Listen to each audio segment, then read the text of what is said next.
नमस्कार साथियों, स्वागत है आप सभी का मेरे चैनल सिर्फ IAS पे। और मैं प्रसन्ना वर्मा चर्चा करने जा रही हूँ डोनाल्ड ट्रंप के फैलाए हुए एक और रायते की वजह से उनका खुद का बहुत करीबी साथी अब आगे बढ़ रहा है अपने आप को सशक्त करने में, आत्मनिर्भर बनाने में। जी हाँ दोस्तों, बात है जापान की। जापान ने बैन को हटा लिया है लीथल वेपन के एक्सपोर्ट को लेके। इस वीडियो के अंदर चर्चा करेंगे इस खबर के बारे में, साथ ही साथ जानेंगे कि आखिरकार वर्ल्ड वॉर 2 के बाद ऐसा क्या हुआ था जो जापान जो है वो पूरी तरीके से यूएस का अलाय बन गया। यूएस से बोला कि तुम हमारा देख रेख करो और बाकी सब जो है वो हम अपने आप झेल लेंगे, बाकी अपनी इकोनॉमी हम बढ़ाएंगे और हमारी सुरक्षा करने का काम तुम्हारा है। पर क्या सोचा था कि सालों बाद एक पगला आएगा और वो जो है वो सभी उन अलायंस की, सभी दोस्तों की सबसे बॉन्डिंग खत्म करके और सबको सशक्तता की ओर, सेल्फ रिलायंस की ओर ले जाने का प्रयास करेगा, जो कि आज का यूएस का प्रेसिडेंट डोनाल्ड ट्रंप है। तो दोस्तों, कहानी आप हर तरफ देख सकते हैं कि किस प्रकार से खबर निकल के आ रही है कि जापान ने बैन को हटाया है लीथल वेपन के एक्सपोर्ट को लेके in major shift of pacifist policy. आप देख सकते हो यहाँ के प्रधानमंत्री हैं और मुस्कुराते हुए चीजों को इंट्रोड्यूस कर रही हैं। ठीक है, ये पैसिफिस्ट पॉलिसी जो है ये इंट्रोड्यूस हुई थी वर्ल्ड वॉर 2 के बाद में, जिसमें आज आप देख सकते हो कि ये अब वापस से रिवर्स चीजें की जा रही हैं।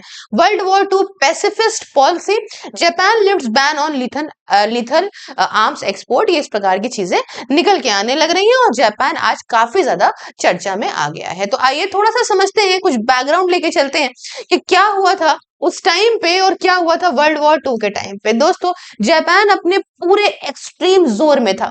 जापान सब पे कब्जियाने के चक्कर में था, नहीं माना यूएस के साथ झगड़े में। आप जानते हो किस प्रकार से न्यूक्लियर हमला हुआ और उसके बाद सब शांति बैठ गई, इतने लोग मर गए, जिसका हाल फिलहाल ही मजाक उड़ाया गया था डोनाल्ड ट्रंप के द्वारा इनके प्रधानमंत्री के सामने ही। बहरहाल वर्ल्ड वॉर 2 के बाद जब सारा कुछ हुआ तो उसके बाद में जापान ने एक पैसिफिस्ट पॉलिसी, पैसिफिस्ट कॉन्स्टिट्यूशन को अपने यहाँ पे इंट्रोड्यूस करा और ये 3 प्रिंसिपल का था आर्म्स एक्सपोर्ट को लेके। ठीक है, आर्म्स के एक्सपोर्ट को लेके, निर्यात को लेके 3 प्रिंसिपल्स थे इसमें 1967 में, और जिसके माध्यम से आर्म्स का ट्रेड रेस्ट्रिक्ट कर दिया गया था। ठीक है, आर्म्स का ट्रेड इसके माध्यम से इस प्रॉपर जो है वो पैसिफिस्ट कॉन्स्टिट्यूशन जो लाया जापान, उसके माध्यम से आर्म की ट्रेडिंग जो है वो यहाँ बिल्कुल रेस्ट्रिक्ट कर दी गई, नहीं करेंगे अब। सिर्फ और सिर्फ नॉन लीथल इक्विपमेंट, मतलब जो ऐसे जिससे किसी की जान माल ना जाए, ठीक है, कोई जनमानुष के लिए खराब ना हो, ऐसे इक्विपमेंट का एक्सपोर्ट जापान ने कहा सिर्फ हम वही करेंगे और यही दसियों सालों तक चलता रहा। ठीक है, अभी तक बहुत अच्छा चल रहा था। अब जापान ने कहा है भैया सुनो, हम ये जो इतने लंबे वक्त तक इस बात पर रोक लगा के बैठे थे, बैन लगा के बैठे थे, अब हम इसको पूरी तरीके से खत्म करते हैं, स्क्रैप करते हैं। एक्सपोर्ट अब हम करेंगे लीथल वेपन का, साफ सीधी बात। और ये काफी बड़ा एक हिस्टोरिक शिफ्ट है अपनी post world war 2 pacifist stand जो जापान ने लिया था उसके ऊपर से। दोस्तों, ये डिसीजन को इस समय समझ लीजिए सनाए तकाइशी की सरकार ने, कैबिनेट ने अप्रूव भी कर दिया है 2026 में। तो एक इंपॉर्टेंट चर्चा बन जाती है दोस्तों, जिसे हम यहाँ पे चर्चा करने के चक्कर में जो आप देख सकते हैं। तो इसमें बदलाव क्या आए हैं, थोड़ा सा इस बारे में भी आप जानिए। दोस्तों, जापान में अब अलाउ हो गया है कि वो मिसाइल का, फाइटर जेट का, वॉरशिप का, साथ ही साथ जो भी लड़ने वाले कॉम्बैट ड्रोन्स हैं जिनका आजकल जमाना है, ड्रोन्स का वॉरफेयर होगा फ्यूचर में आने वाले टाइम में, समझिएगा आप। तो इन सभी चीजों का एक्सपोर्ट अब जापान प्रॉपर करेगा। साथ ही पहले रेस्ट्रिक्शन सिर्फ और सिर्फ एक्सपोर्ट नॉन कॉम्बैट, जो ऐसे लड़ाई वड़ाई में ना हो, ऐसी कैटेगरीज में हुआ करती थी, बट ये रेस्ट्रिक्शन अब हटा दी गई है। अब हर प्रकार की चीजें जापान एक्सपोर्ट करेगा। तो जो नई वाली पॉलिसी है इसके कुछ इंपॉर्टेंट फीचर्स को अगर हम चर्चा कर लें प्यारे दोस्तों, तो एक्सपोर्ट्स को अलाउ करा जाएगा ऑन सेलेक्टेड पार्टनर कंट्रीज, मतलब कुछ 17 देशों में एक्सपोर्ट यहाँ पे जापान इसको करेगा। हर एक डील के अंदर एक नेशनल सिक्योरिटी काउंसिल का अप्रूवल होना जरूरी है, तो हर डील में एक नेशनल सिक्योरिटी काउंसिल का प्रॉपर अप्रूवल किया जाएगा जापान की तरफ से। और सेल्स जो कन्फ्लिक्ट जोन में है वो अभी भी रिस्ट्रिक्टेड रहेंगी। यह बात आप समझिएगा कि अगर आप सोचे कि जापान जाके भी ईरान को अपने सारे वेपन्स प्रोवाइड करने लग जाएगा, तो ऐसा नहीं है। जो कन्फ्लिक्टिंग जोन्स हैं उसके अंदर इनकी सेल नहीं की जाएगी। लोग एडवांस में जो परचेज कर लेते हैं, ठीक है ना, जैसे अभी मान लीजिए इंडोनेशिया ने इनको मांग लिया, किसी ने ऐसे मांगा कि हमें पहले से ही खरीद लेना, तो ये बेच सकते हैं, उसमें कोई समस्या इनको नहीं आएगी। ठीक है, तो आप बात करेंगे कि ऐसा कौन सी आंखें खुल गई जापान की अभी तुरंत ही जो अभी तक नहीं खुली थी। तो दोस्तों रीजंस की बात करें तो पूरी रीजंस का हर एक जड़ है America, that is Donald Trump. उन्हीं की वजह से आज सबकी आंखें खुल रही हैं दोस्तों। अमेरिका का collective defence arrangement Donald Trump, आप जानते हैं जब से प्रेसिडेंट बने हैं, शुरुआती दौर में बनिया बन के पैसे बचाने वाले डोनाल्ड ट्रंप आज बिलियंस ऑफ डॉलर ईरान की वॉर पे जो खर्च कर रहे हैं, इन्होंने नाटो पे खर्चा करना कम कर दिया। कहा अपने आप को करना है तो अपने आप को खुद ही खर्चा करो। कार से लोग समझ गए अब क्या करना है। डोनाल्ड ट्रंप ने अपनी प्रेसिडेंसी की शुरुआत जैसे ही करी दोस्तों, यूनाइटेड स्टेट्स अग्रीमेंट्स, अब डिफेंस वाला जो है, अब जानते हैं कितना पुराना चलता चला आ रहा था, ठीक है ना, इन्होंने साइन कर ली थी जापान के साथ कि हम आपकी सुरक्षा करेंगे।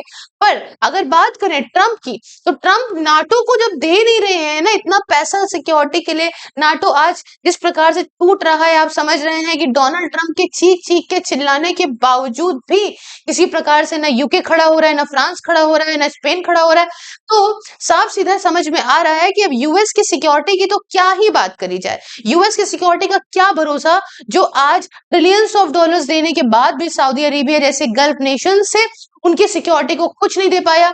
ईरान एक देश आके इन सबको ऐसा लपेटा कि क्या बताया जाए, इनके डिफेंस सिस्टम तक को खत्म कर दिया। तो जापान जो एक टाइम पे पूरे दुनिया के अंदर शक्तिशाली पावर बन के उभर रहा था और उभरा भी था, कई जगह पे उसने कब्जियाया भी था, अपना पूरी तरीके से जोर दिखाया भी था। वो एक छोटा सा आइलैंड नेशन किसी टाइम पे, जैसे आज जापान, जैसे आज फ्रांस सोचता है कि हम कभी वर्ल्ड में जो है वो रूल करने वाले थे, आज हम ये क्या कर रहे हैं। सेम जापान के अंदर की सोच भी बढ़ रही है और वो अपने आप को सशक्त बना रहा है। दोस्तों यहाँ की प्रधानमंत्री की बेइज्जती करना कि किस प्रकार से आप से अच्छे, भाई उन्होंने आके अभी ट्रंप से हाल फिलहाल मुलाकात करी थी और बस इतना ये बात कही गई थी कि आप अगर भाई ऐसा था, आप अटैक करने वाले थे ईरान पे तो बता देते हम लोगों को थोड़ा एडवांस में। तो कहने लगे कि अरे सरप्राइजेस जो है वो जापान से ज्यादा कौन जानता है। आप सोचिए कितना बड़ा न्यूक्लियर बम वाला मामला, इतने लोगों की जान चली गई थी और उसको मजाक में ट्रंप ने लिया। तो जापान के अंदर भी इस बात की वाकई चर्चा की गई। बहरहाल ईरान और कॉन्फ्लिक्ट को देखते हुए जो ट्रूप्स का मूवमेंट और वेपन्स, ये सारे रीजंस बहुत सारे हैं। बहरहाल अब इसमें फ्रेंडली नेशंस ने तो तारीफ करी है, लेकिन अभी आप समझो चाइना जैसे देश धमकियाते रहते हैं, नॉर्थ कोरिया, रशिया, तो जापान को एक तरीके से खतरा है और जापान को अपनी जरूरत है कि वो नेशनल सिक्योरिटी और डिफेंस की इंडस्ट्री को अपनी मजबूत करे, धीमे धीमे ही करे मगर करे। और सपोर्टिंग जो अलाइज है भाई, जो उनके सांगी साथी हैं, ग्लोबल डिफेंस कोऑपरेशन इनका साथ में चलेगा तो आगे आने वाले टाइम पे बढ़िया रहेंगे। इकोनॉमिक और स्ट्रेटेजिक इंपैक्ट की बात करें तो इससे जापान का जो डिफेंस इंडस्ट्री है वो और ज्यादा बूस्ट होगी, ग्लोबल आर्म्स मार्केट रेस में वो अब आ पाएगा और साथ में और सारे पोटेंशियल्स जो इस समय एक्सपोर्टर्स हैं उनके साथ कांधे से कांधे चला बराबरी कर पाएगा। पोटेंशियल डील इनकी ऑस्ट्रेलिया, साउथ ईस्ट एशिया और यूरोप में हो सकती है। अब ऐसी खबर जब समझ में आए तो रिएक्शंस पूरे विश्व का कैसा आया, अगर मैं आपको बात बताऊं तो सपोर्ट करने में कुछ ऑस्ट्रेलिया, यूएस, यूरोप ने इस मूव को वेलकम भी करा। वही जगह क्रिटिसिज्म देखने को मिला चाइना की तरफ से कि चाइना कहता है कि फिर से मिलिटरिज्म की तरफ जा रहा है और चाइना बर्दाश्त नहीं करता कि उसके आसपास कोई देश शक्तिशाली इतने ज्यादा बने कि वो चाइना के लिए खतरा पैदा कर सके। खैर मिक्स ग्लोबल रिएक्शन देखने को मिल रहे हैं विश्व में। अगर हम एडवांटेजेस की बात करें दोस्तों तो एक अच्छा डिफेंस कैपेसिटी बढ़ेगी जापान की, साथ ही ग्लोबल पार्टनरशिप बढ़ेगी, इकोनॉमिक ग्रोथ, डिफेंस का एक्सपोर्ट करके जापान और अच्छी अपनी कर सकेगा। कंसर्न्स की बात करें तो हो सकता है ग्लोबल टेंशन में एक और प्लेयर आ जाए तो एक और खतरा बढ़ जाएगा, वायलेशन हो सकता है पैसिफिस्ट कॉन्स्टिट्यूशन का और मिलिटराइजेशन ऑफ जापान ना हो जाए, इस बात का भी एक डर है। कुल मिला के बात करें तो जापान का डिसीजन एक टर्निंग पॉइंट है ऐसे कार्यकाल में जब हर देश एक दूसरे से लड़ रहा है। यूएस हर जगह पे बदसियों वॉर शांत करा के भी दूसरे पे बम फेंक रहे हैं और यहाँ पे सिक्योरिटी की नीड्स और एक पैसिफिस्ट आइडेंटिटी के बीच में बैलेंस करने वाला जापान आगे क्या करेगा क्या नहीं, जैसी खबरें आएंगी मैं आपके सामने लेक्चर आती रहूंगी। आप भी क्या राय है हमें कमेंट में बताइएगा, चैनल को सब्सक्राइब करिए। अगर इस चैनल को आप डोनेट करना चाहते हैं तो आप इस क्यूआर को स्कैन करके डोनेट भी कर सकते हैं। साथ ही दोस्तों आज के टाइम पे भी अगर आपको इंश्योरेंस कराना है अपनी जिंदगी के हर एक जो है पड़ाव को सुरक्षा से रखने के लिए तो आप इस नंबर पे बात करिए और कोटक महिंद्रा की किसी प्रकार से इन्वेस्टमेंट, एसआईपी से इंश्योरेंस के लिए कांटेक्ट करके मेरा कोड सिर्फ IAS बताने पे आपको 20% तक का डिस्काउंट मिलेगा। दोस्तों पीडीएफ्स, स्मॉल क्वेश्चंस, एमसीक्यूज और बहुत सारे शॉर्ट्स के लिए मुझे फॉलो करिए टेलीग्राम, इंस्टाग्राम, फेसबुक जैसे प्लेटफॉर्म पे। यहाँ पे आपको सभी डिटेल मिलेंगी इंक्लूडिंग व्हाट्सएप, सभी लिंक डिस्क्रिप्शन में है, फॉलो कर सकते हैं। साथ ही आप ज्वाइन कर सकते हैं मेरी मेंबरशिप को और एंजॉय कर सकते हैं पर्क्स को। मिलती हूँ नेक्स्ट वीडियो में किसी नए और इंटरेस्टिंग टॉपिक के साथ। तब तक के लिए जय हिंद दोस्तों, जय भारत।